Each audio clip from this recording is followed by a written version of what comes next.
I do not like sweets, আমি মিষ্টি পছন্দ করি না। তো এই রকমের নেগেটিভ সেন্টেন্সগুলো কিভাবে ভয়েস চেঞ্জ করব, এটা আজকে আলোচ্য বিষয়।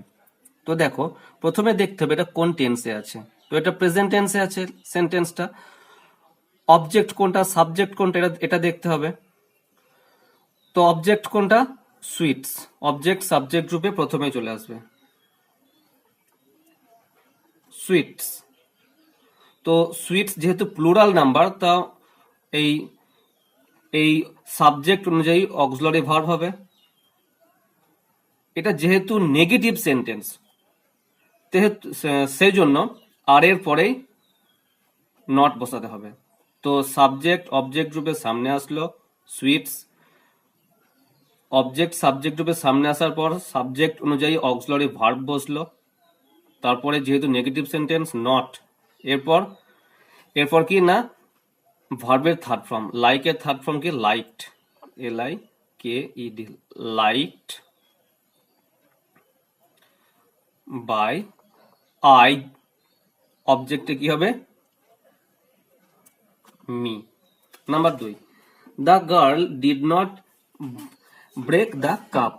তো দেখো, এটা ডিড আছে তাই এটা পাস্ট টেন্স। তো অবজেক্ট সাবজেক্ট রূপে সামনে দ্য কাপ, যেহেতু পাস্টে আছে তাই ওয়াজ হবে, ওয়াজ। নেগেটিভ তাই not, the cup was not.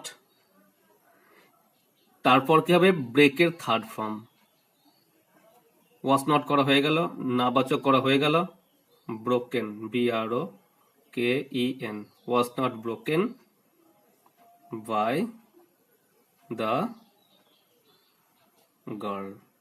Number 3, Virat did not give up captaincy. তো এটাও সে পাস্টে আছে। অবজেক্ট কোনটা, ক্যাপ্টেন্সি। তো এটা নেগেটিভ সেন্টেন্স। নেগেটিভ সেন্টেন্সের জন্য সবসময় কি হবে না, অক্সিলারি ভার্বের সঙ্গে নট যোগ হবে। যেমন আগেরটা ওয়াজ নট, তার আগেরটা আর নট। এটা কি হবে,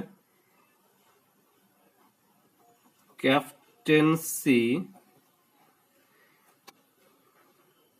TAINCY, ক্যাপ্টেন্সি। ডিড তাই কি হবে, was. Captaincy was not. Give up এর থার্ড ফর্ম কি, given up, GIVEN, given up by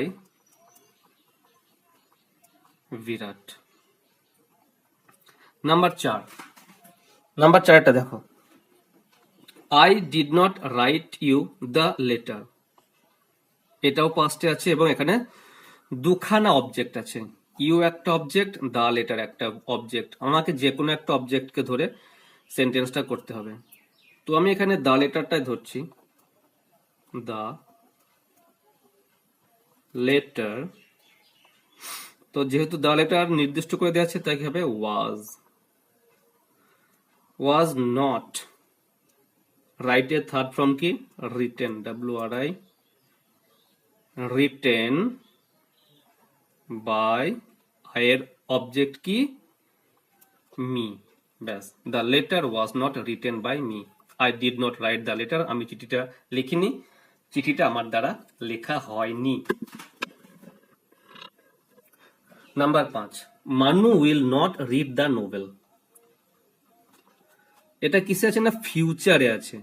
ঠিক আছে, তো অবজেক্টকে সাবজেক্টে নিয়ে আসি, দ্য নোভেল, উপন্যাসটি, দ্য নোভেল উইল। যেহেতু এটা নেগেটিভ সেন্টেন্স তাই উইলের পরে নট হবে এবং তার সঙ্গে একটা কি যোগ হবে, বি। কারণ আমরা জানি শ্যাল আর উইলের সঙ্গে সবসময় বি যোগ হয়। উইল নট বি, রিডের থার্ড ফর্ম কি, read, read by Manu. Manu যেহেতু নাম তাই প্রথমটা ক্যাপিটাল হবে। Number 6, I shall not give him this letter. তো এখানেও সেই তাই, দুটো অবজেক্ট আছে, হিম একটা, দি লেটার একটা। তো কি হবে, আমি দিস লেটারটা ধরেই করছি সুবিধার জন্য। দিস লেটার, তো এখানে কি শ্যাল হবে না, যেহেতু এটা একটা অবজেক্ট, এটা একটা বস্তু, তাই এরপরে কখনোই শ্যাল হয় না, শ্যাল শুধু আয়ের পরে হয়। তা দিস লেটার উইল নট, কি হবে, বি, উইল নট বি গিভের থার্ড ফর্ম কি, given, will not be given by me. তো এই হচ্ছে আজকের বিষয়বস্তু। আশা করছি নেগেটিভ সেন্টেন্স কিভাবে ভয়েস চেঞ্জ করতে হয় তোমাদের কিছুটা হলেও বুঝতে পারলে। তো ভিডিওটা যদি তোমাদের কার্যকরী মনে হয়, কোনো উপকারে লেগে থাকে, অবশ্যই একটা লাইক করে দিও। আর এরকম ভিডিও নিয়মিত পাওয়ার জন্য অবশ্যই চ্যানেলটাকে সাবস্ক্রাইব করে দিও। আর যারা এরকম ভাবে ফ্রিতে ভয়েস চেঞ্জ শিখতে চায় তাদেরকে ভিডিওটা শেয়ার করে দিও। আজকে এ পর্যন্তই, দেখা হচ্ছে নেক্সট ভিডিওতে। বাই।